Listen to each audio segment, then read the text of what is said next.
Um, it's I want to say, particularly for the students here, this is an incredibly important time in our country to be a lawyer. And I learned in that fight that Avi was talking about against torture during the Bush administration, one of the things that I learned, and maybe this is a little bit anathema to say in a law school, but where we're studying law and formalism, uh, but one thing I learned is that oftentimes lawyers are even more important than the law. You know, who who who you are as a lawyer, your principles, your standard of conduct, your integrity can be even more important than the law. Uh, back during that period, there were laws against torture, and yet we found ourselves drifting that way. And the battles and the fights for adherence and fidelity to our ideals, those were happening between individual lawyers. Um, so that's really important. Uh, and John Bellinger this morning set out the low expectations that he and others, particularly other Republicans, had of this administration on international law, and we are witnessing every day, I think, the fulfillment of that prophecy. Um, Trump, as John said, has praised dictators. He has withdrawn from the Human Rights Council. He's not appointed an Assistant Secretary of State for Human Rights, which is a really important thing for those of us working on these issues in Washington. Um, uh, and so I have to admit that it feels a little bit surreal talking about international law in the Trump administration.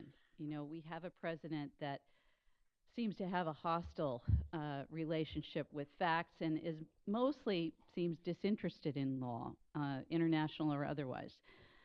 And as Avi said, I've worked in Washington a long time, and one thing I've learned is that arguing for policies based on international legal obligations is always a tough road, even in the most sympathetic of political environments. But today, with an administration that sees very little benefit in the rules-based international order that the U.S. did so much to create, it seems downright quaint. Um, there is a good reason, I think, why Orwell is back on the bestseller list these days, and why David Simon, the creator of The Wire, is adapting Philip Roth's The Plot Against America for television. If you haven't read that book, I read it during the 2016 presidential campaign. I recommend you read it. And also, not surprising that Yeats's poem, The Second Coming, which foresaw the rise of fascism, is a favorite on Facebook. Things fall apart, he said.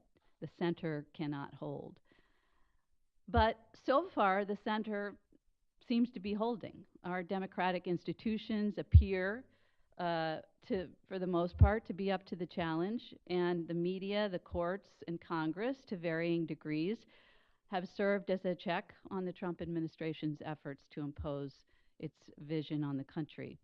Now, that's not to minimize the damage that the Trump administration has done and will do, but still, we're not on the brink of a dictatorship. President Trump has not significantly expanded the scope of his power, nor neutralized opposition. It appears that our country will emerge from the Trump years. I know it feels like forever for some people, but it's only been 20 months, so I would just take issue with the title of this, and maybe let's not call it an age yet. Maybe just some years, we'll see. But it appears that our country, resilient as it has often been, will be capable of course corrections, and that might come even before President Trump leaves office. The midterm elections are in 53 days by my count. But I do think that this administration is or should be a wake-up call. We can't take the institutions of our democracy, including the rule of law, for granted. We have to fight for them. We have to fight to preserve them and in some cases restore them. So whether President Trump is hostile or just indifferent to international law, there is evidence that he's violating it.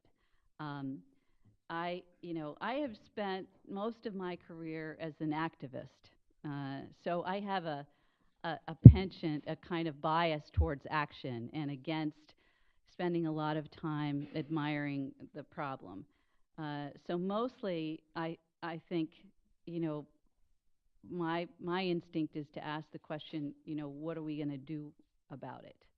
Um, and that's what I'd like to talk a little bit about this afternoon. I want to try to, John did a really good job this morning, I thought, touching on a lot of different issues that we could spend an hour each talking about. And maybe we can talk about some of that in the question and answer period, because I'm really more interested in what's on your mind. Um, but I want to try to link up some of the issues from the last panel with the one we're going to have next, and focus my remarks on two issues that have occupied a lot of my attention over the last 15 years or so, refugee protection and national security.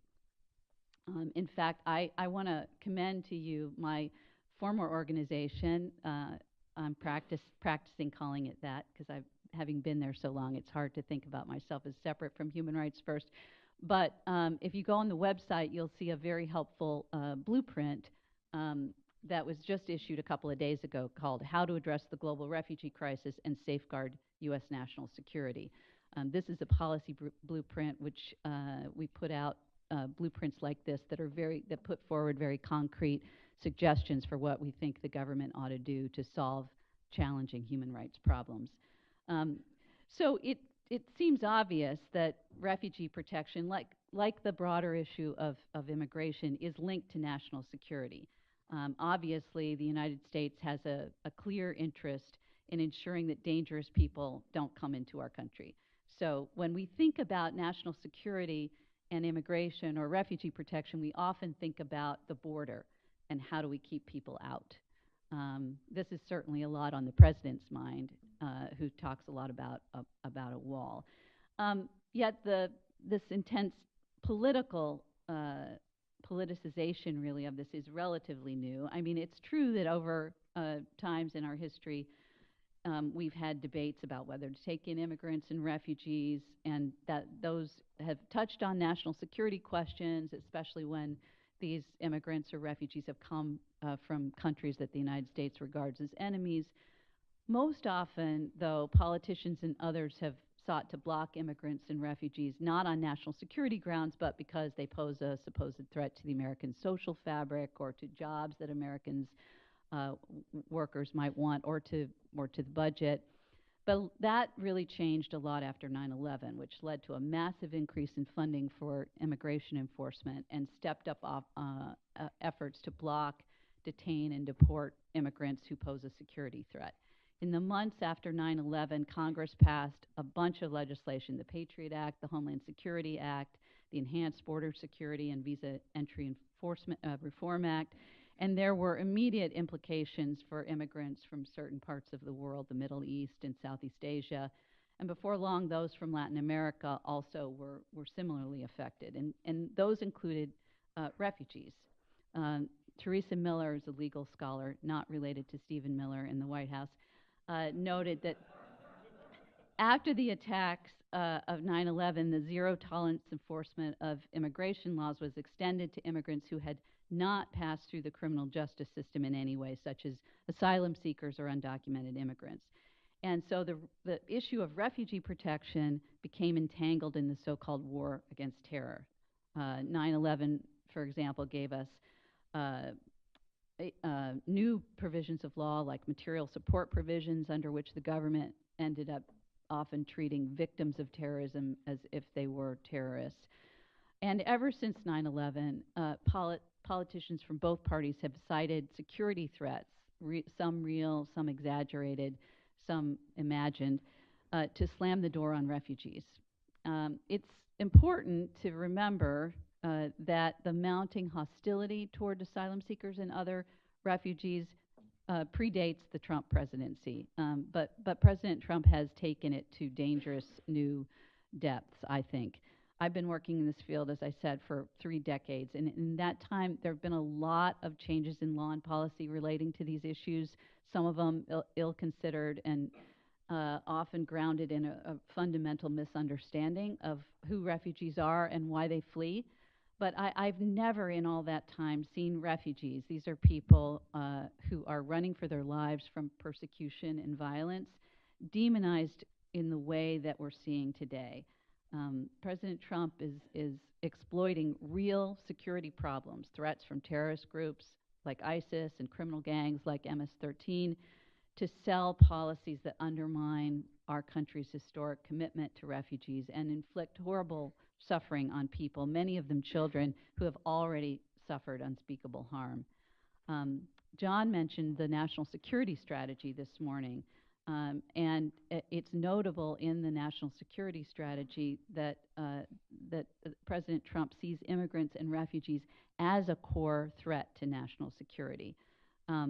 The focus on the security danger posed by immigrants is a real departure from prior administrations of both parties. The national security strategy says openness imposes costs since adversaries exploit our free and democratic system to harm the United States.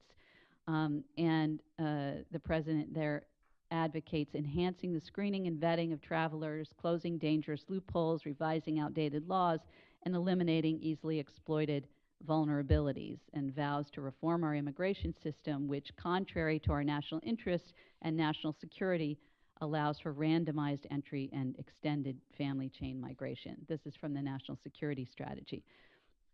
This is a really challenging issue for those of us who believe that the United States should remain a safe haven for people fleeing persecution. There is a perpetual reservoir of anti-immigrant sentiment that can be tapped into, and the victims have very little political clout. And what's more, immigration authorities have enormous power that they exercise largely outside of public view, so it's difficult to shine a light on abusive or even illegal actions, especially when Congress is not adequately performing its oversight responsibilities. So we have to do a better job as advocates, I think, of pushing back. We have to work harder to debunk lies that are used to demonize refugees and depict the asylum system as vulnerable to terrorist groups and other threats. And we have to articulate, I think, an affirmative national security case for protecting refugees. And I'd like to spend a little time actually doing that. Avi talked about the work that we did together on the torture issue, and there's a lesson to be learned there.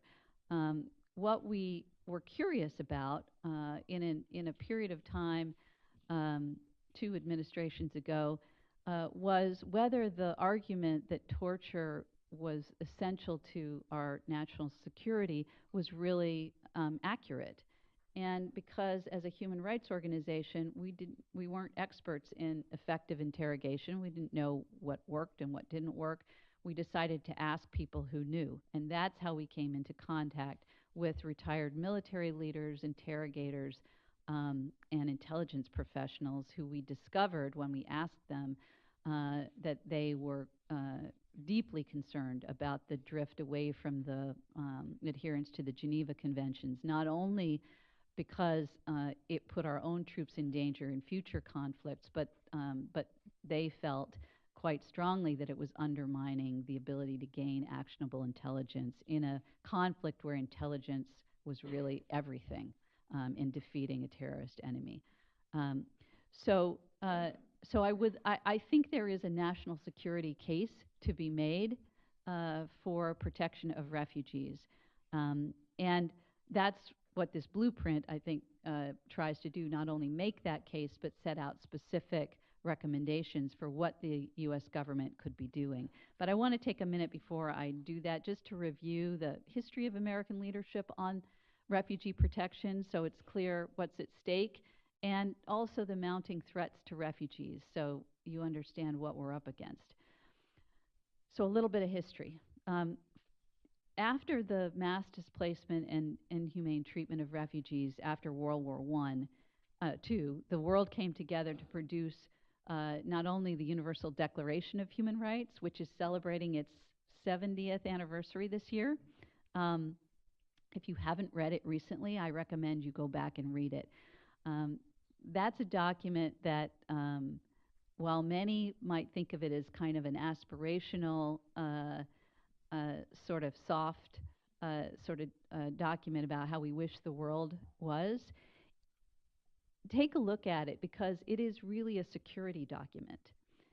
It's a document that in which the nations of the world came together and said, we've just been through hell and we're back, and how do we make sure that that never happens again? What is it that we have to do after the coming through the crucible of World War II and the Holocaust to make sure that that never happens again? And the conclusion was respect for individual rights. Ensure that every country, every government respects the individual rights of their people. That's the wisdom that was very hard won after World War II, and it's a lesson that we as a country and as the world seem to have to relearn, sadly. But out in the Universal Declaration of Human Rights is the right to seek and enjoy asylum. This is the idea that people, if their rights are not protected in their own countries, that they have the right to flee and seek protection elsewhere. And the 1951 Refugee Convention, which the U.S. played a key role in drafting, the late international law professor Lou Henkin, who was a longtime member of our board at Human Rights First, led the U.S. delegation and was really one of the chief architects of the convention. And the purpose was to protect the right to seek and enjoy asylum that was enshrined in the Universal Declaration of Human Rights. And also, of course, the U.S. commitment to refugees grows out of our history and is a core aspect of our identity as Americans. We are, after all, a nation founded by refugees fleeing religious persecution. So if we stop providing protection to the persecuted, the United States in some real sense would stop being the United States. It's a part of our brand. As everyone knows, our record on this issue is far from unblemished. There have been lots of failures of leadership, and decisions about who's deserving of protection have often been tainted by politics and even racism. But nonetheless, the U.S. has really been a leader for a long time in this area, based on the strength of a bipartisan consensus in this country that, to put it in contemporary terms, protecting refugees is part of our brand as a country. If you think back to this was around when I started paying attention to this, the U.S. response to the mass exodus of refugees fleeing following the Vietnam War. And there was not in the U.S., in the political environment, an overwhelming consensus then in favor of providing protection. There was, in fact, opposition from prominent politicians, including Democrats, such as Jerry Brown in California, who argued that instead of helping refugees, we ought to do more to help Americans. But an interagency task force set up by President Ford and supported by Senator Ted Kennedy led to the resettlement of 100,000 Vietnamese refugees, and many of them in this country. And that was, we didn't take all the refugees, but what the United States did was step forward and play a leadership role and say, here is what we called at that time the Comprehensive Plan of Action. This is how we're going to solve this crisis. And after that, the asylum procedures were systematized and codified in the 1980 Refugee Act, and the definition of refugee was set in law, and including a permanent commitment to resettle a certain number of refugees every year, allowing for flexibility in times of crisis. And since 1975, we've accepted 1.69 million refugees under Republican presidents and 1.56 million under Democratic presidents. That's according to the U.S. Committee for Refugees.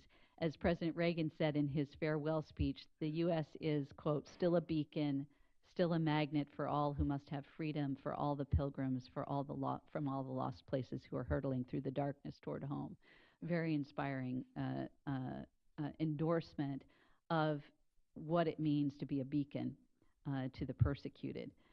And that all flows from the recognition that refugees are victims in need of protection. They're disproportionately women and children, mostly uprooted by persecution and war. It's hard to think of a more sympathetic population, but more and more in recent times, we hear people seeking to depict these vulnerable victims as invaders and threats. How did we get there? What happened? Two things happened recently. The war in Syria, which fueled the worst displacement crisis since World War II, at the same time that ISIS rose to prominence and launched spectacular attacks against civilians. So fear of terrorism and the abject willingness of certain politicians to exploit that has prevented the U.S. really from responding to the refugee crisis. More refugees are in flight today than have ever been recorded. So we are not responding as a nation to that crisis in a manner that speaks to our heritage and what the world expects in terms of American leadership. On the contrary, lots of officials are conflating refugees with terrorists. After the attacks in Paris in 2015, there was just an absolute furor in the United States. It didn't matter that those attacks weren't committed by Syrians or that Syrian refugees were among ISIS's primary victims. We had 30 American governors after that attack proclaim that their states would be off limits to Syrian refugees. Back then, Governor Chris Christie, New Jersey, who was running for president at the time, said that the U.S. should block all Syrian refugees, even 5-year-old orphans. Somebody asked, what about the children? And the House then passed a bill that would have effectively halted the resettlement of refugees from Syria and Iraq completely. Thankfully, that bill died in the Senate, but it was a real precursor, I think, to the so-called Muslim ban that President Trump put forward. So from the rhetoric, you might think that the United States was accepting hundreds of thousands of Syrian refugees. And in fact, amid a global crisis that really was crying out for American leadership, our government resettled fewer than 2,000 Syrian refugees. Really a pathetic number given our capacity and the scale of the need. Frontline states like Turkey, Jordan, and Lebanon, all important U.S. allies, had taken in hundreds of thousands of refugees from Syria. And in the middle of all that, many in Washington wanted us to abandon even those very modest protection goals. So a lot of us spent a lot of time and energy trying to convince the Obama administration to do more to help Syrian refugees. And in 2016, the administration resettled 10,000 Syrians, a really small but meaningful accomplishment given the context. But that was the last year of the Obama administration.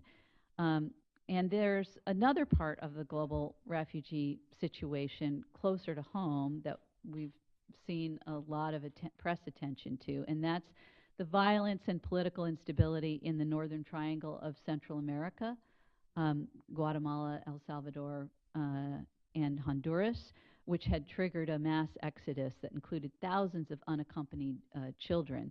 In 2014, when they started crossing the border in large numbers, you had intrepid media outlets who were claimed to have discovered a loophole that they warned could allow unlawful and perhaps dangerous migrants to stay in this country. And that so-called loophole was something called asylum. Predictably, politicians in Washington picked up on this language and they started to exploit it. And I wish I could say that President Obama responded with a grand reaffirmation of America's commitment to refugees, but instead, the Obama administration pursued a policy of mass family detention, locking up thousands of women and young children in violation of international law. The express purpose of that policy was to prevent other refugees from coming to the United States. And if you look back in history, I think almost every administration at some point has a freak-out moment about a so-called crisis of refugees, whether it's Haitian boat people. It doesn't really matter what the numbers are. It matters what the public perception is. And almost all of them reflexively turn to um, a policy of trying to deter people from coming, because mostly because people making these policies have no experience of what it means to be a refugee. If you can think about putting yourself in the place of a mother in Honduras whose two children have already been killed by a gang, who has one kid left, and a husband who's abusive, and a government who can't or won't, is practically a failed state, protect them, what would you do? Anything. You would do anything. Um, and so the concept that detention would deter people like that from trying to change from trying to save their children from violence is just grossly misunderstands what the situation is of refugees who flee that kind of violence. Um, so with President Trump, we've seen all of this kind of supercharged. First, it was the Muslim ban that was blocked initially by the courts, and then revised to sort of more disguise the discriminatory purpose. But even without the ban in place, the Trump administration has managed to block most refugees who are Muslim. The overall number of refugee admissions, these are people who are vetted overseas and then are brought to the United States, has plummeted. The every year, the administration, in consultation with Congress, sets a ceiling for refugee admissions. It's kind of a target, and that was epically low this fiscal year, 45,000. That's the lowest number ever, I think. And we're what, a couple weeks from the end of the fiscal year, and the U.S. has admitted only about a third of that target. And U.S. resettlement of Muslim refugees since the Trump administration came in has fallen by 88%. And at the same time, you're going to hear a little bit more about this on the next panel. As cutting the refugee admission numbers, there's been really an all-out assault on the institution of asylum. This is a different way for immigrants refugees to seek protection in the United States. One is overseas resettlement, where there's adjudicated abroad. Those numbers have dwindled to almost nothing. The other is people who either are here on a visa or came in undocumented or present themselves at a port of entry and say, help me, I can't go home. This was largely under the radar for a long time at the beginning of the administration, but there is a really coordinated effort now with the Trump administration of turning refugees away at the southern border, denying them a chance to seek asylum. Human Rights First did an investigation and documented more than 100 cases of where refugees came and presented themselves at the border and were told, essentially, we're not interested in that anymore. We're not open for business. It's important to remember that it's not illegal to come without documents and ask for asylum. And since we are talking about international law, the U.S. has committed itself to the Refugee Convention protocol, and that prohibits the punishment of refugees for their manner of arrival. That's not to say that we can't hold people and determine who they are, to make sure they're not a security threat and all of that, but to use detention or other kinds of cruelty to deter refugees from coming or punish them for coming or for the manner in which they're coming is a violation of international law. So you might have heard in the spring, sort of around Easter, about this caravan of Central American refugees who were headed through Mexico towards the U.S. border.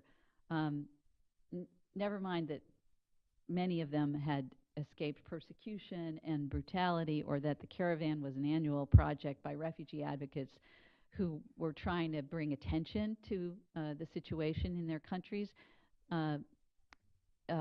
The Trump administration really saw that as an opportunity to ratchet up fear, Attorney General Sessions said, today we're here to send a message to the world. We're not going to let this country be overwhelmed. People are not going to caravan or otherwise stampede our border, really depicting these refugees as invaders.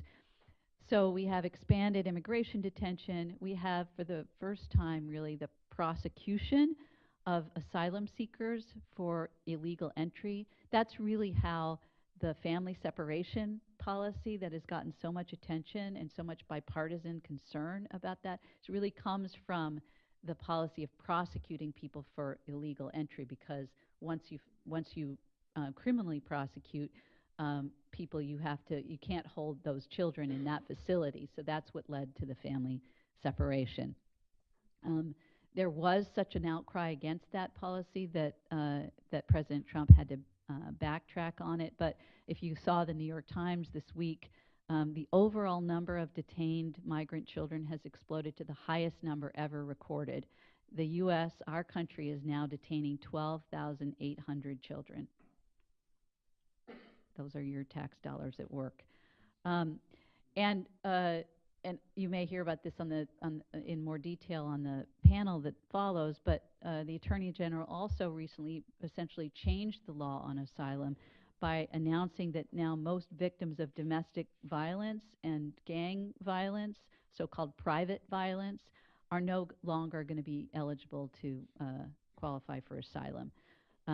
So that is a big issue in the Northern Triangle countries: rampant gang violence and unaddressed domestic violence that has caused lots of women to flee.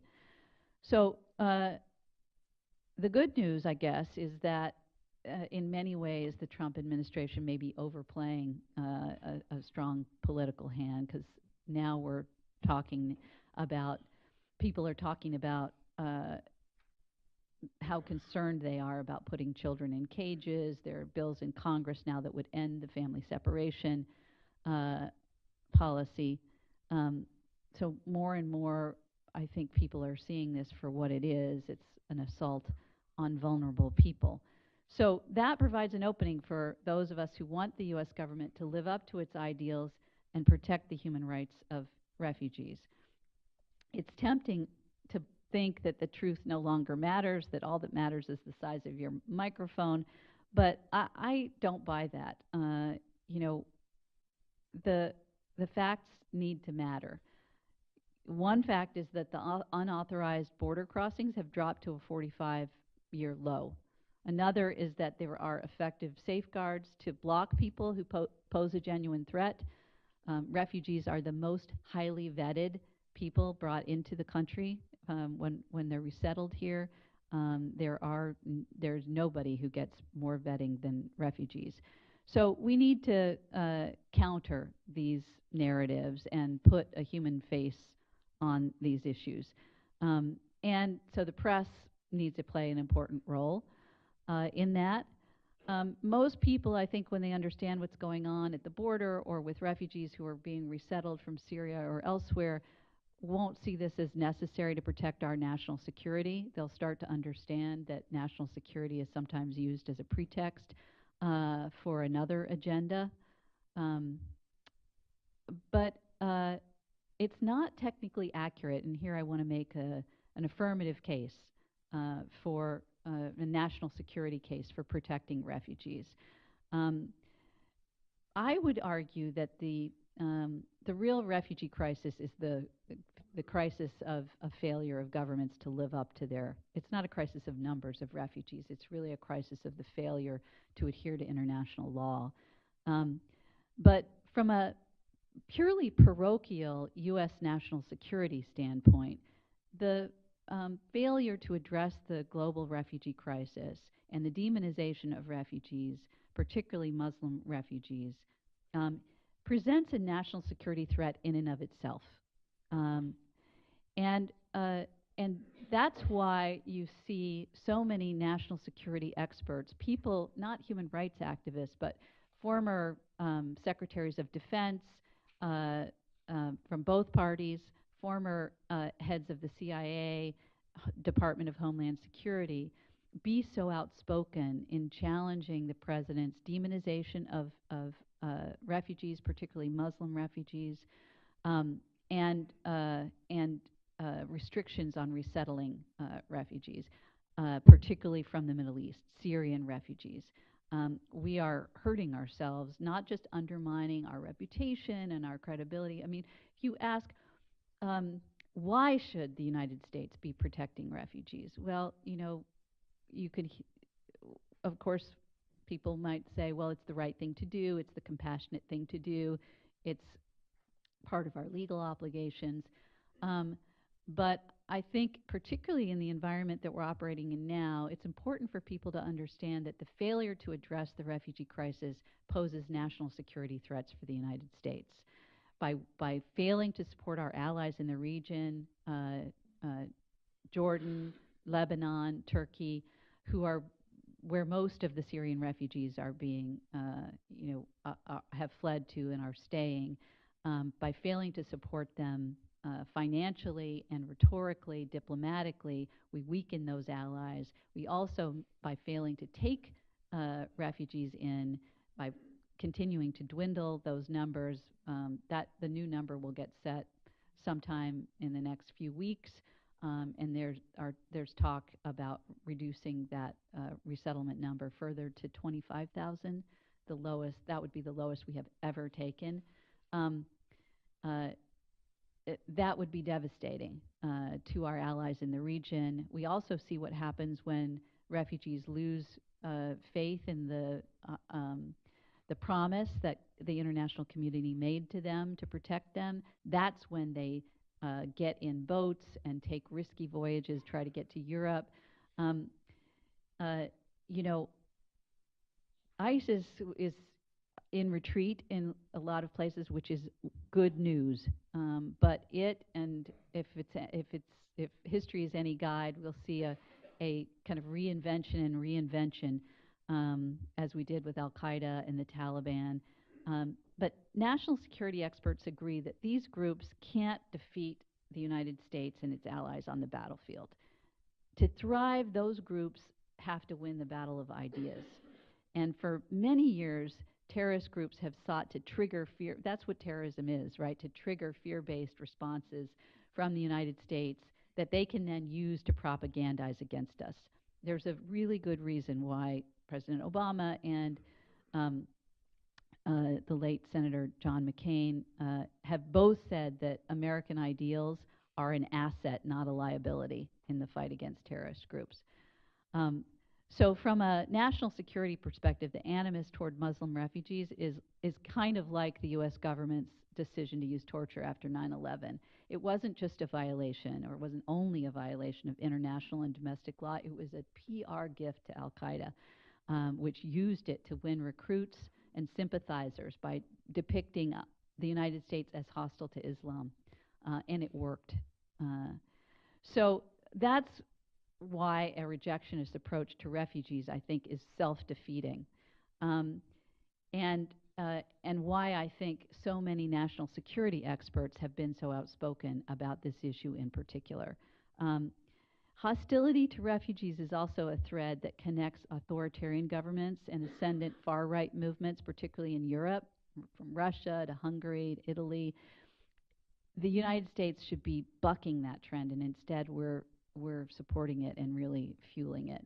Um, so, to fight for the rights of refugees in the context of this political environment, one of the things that has given me hope has been not only the voices of these national security experts, but a new project that Human Rights First launched recently called Veterans for American Ideals.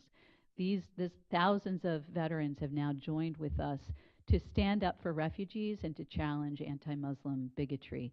And I would encourage you to take a look at their website, Veterans for American Ideals.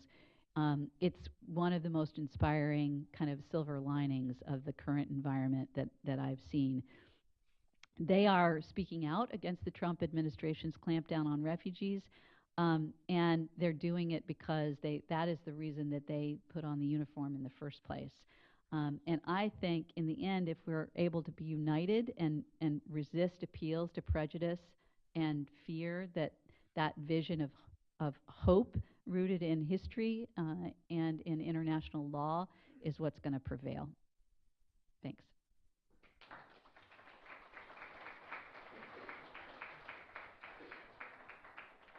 We're sort of out of time, but can we, and it doesn't, I would love to hear what you have to say, and it doesn't have to be about what I had to say. So if you have other there's so many other human rights issues that we could talk about. If those are on your mind, please don't hesitate to raise them, and I'll do my best. Yes.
Not that I know of, but I love that idea. And actually, if you take a look at this blueprint that Human Rights First just put out, um, I want to be really clear that when I talk about the need for American leadership on the refugee crisis, I don't by any stretch mean that the U.S. should take all the refugees and thereby solve the refugee crisis. The refugee problem is like climate and terrorism and other big, complicated uh, global issues, can't be solved by any one country, requires cooperation, and just of the kind that you mentioned. So many refugees in these countries aren't even permitted to work legally, and so that not only is devastating for them economically and for their families, but also for them psychologically. We have half of these refugees are children, and they're coming of age in either in refugee camps or in urban environments where they are incredibly vulnerable to not only terrorist recruitment but trafficking and all kinds of other secondary harms that can come to them. And work, useful, meaningful, and financially productive work helps solve a whole range of those problems. So I think that's an excellent idea, and I'm going to ask my folks who are more in the weeds on this whether there's any way to move that forward. I'd love to talk more about it.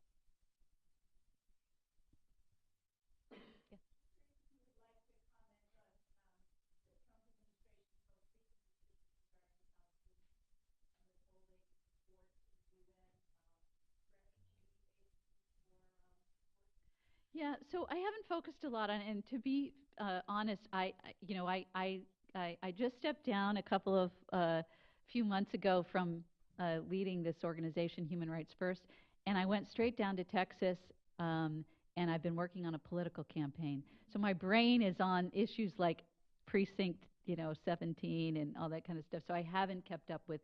Um, I did read the news about the closing of the office in D.C. and the defunding, and I think like so many of the issues that we've been talking about today, um, I think a lot of it has to do.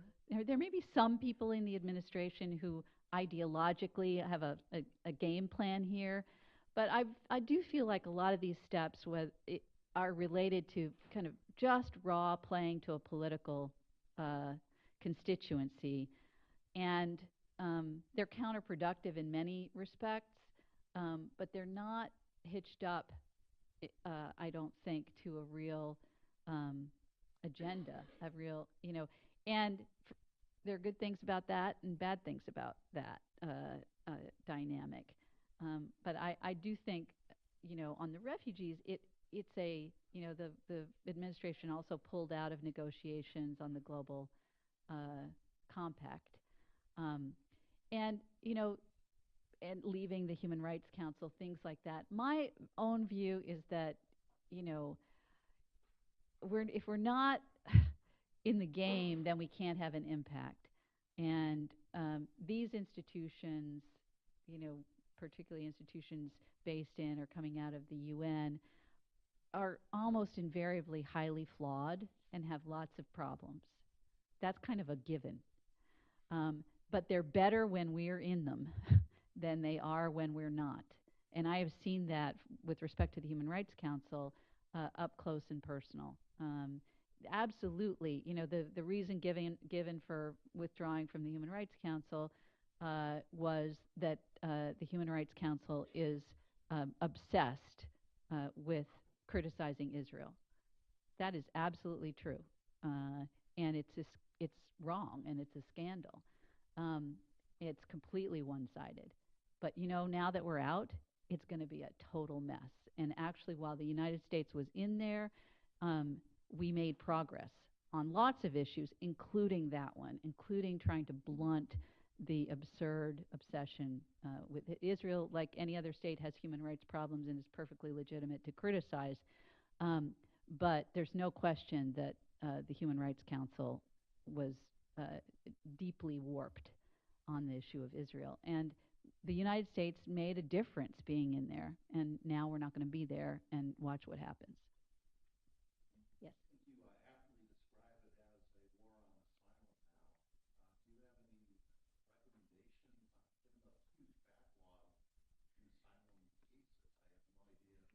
Yeah.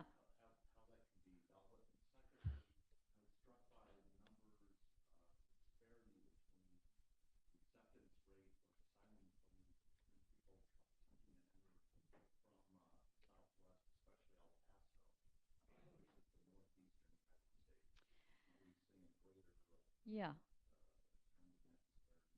Yeah, so I have lots of thoughts, and this blueprint actually has some ideas too, even though it's mostly focused on refugees coming through the resettlement program, on what we could be doing better on the asylum program. So people who are seeking refugee protection here in the United States.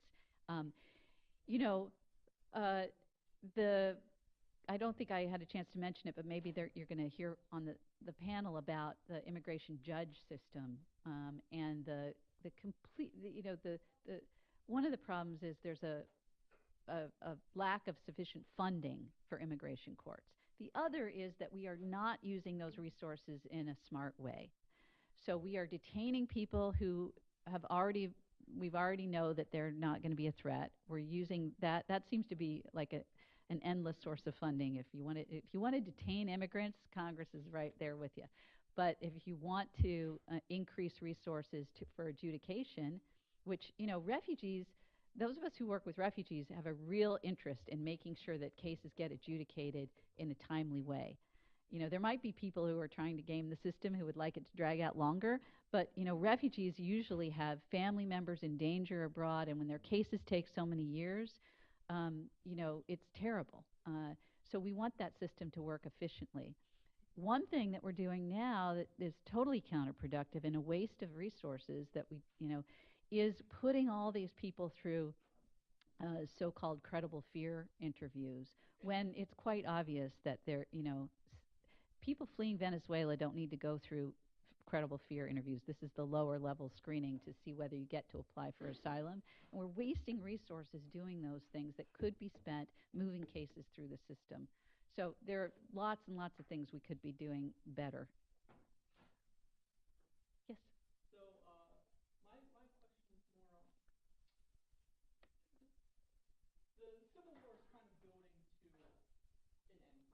with the Idlib province and kind of that being the last kind of holdout, right? So even if that assault on Idlib, which I think is coming, it doesn't end the war. What is the end game of this refugee? Is it for settlement? Is it permanent settlement? Like at what point does that become a pressing issue in human rights law, right? Do they have, when is it safe for them to resettle? Yeah. So for a crisis, refugee crisis like the Syrians, um, there's got to be it's a complicated crisis, and there has to be, it's a multifaceted solution. Most refugees, as you know, they don't want to come to the United States. They want to stay close to home. They want to, when people flee, they're almost always hoping that, let me just cross the border and get safe, and hopefully things will clear up and I'll be able to go back home. Every refugee I've ever met wants to go back home.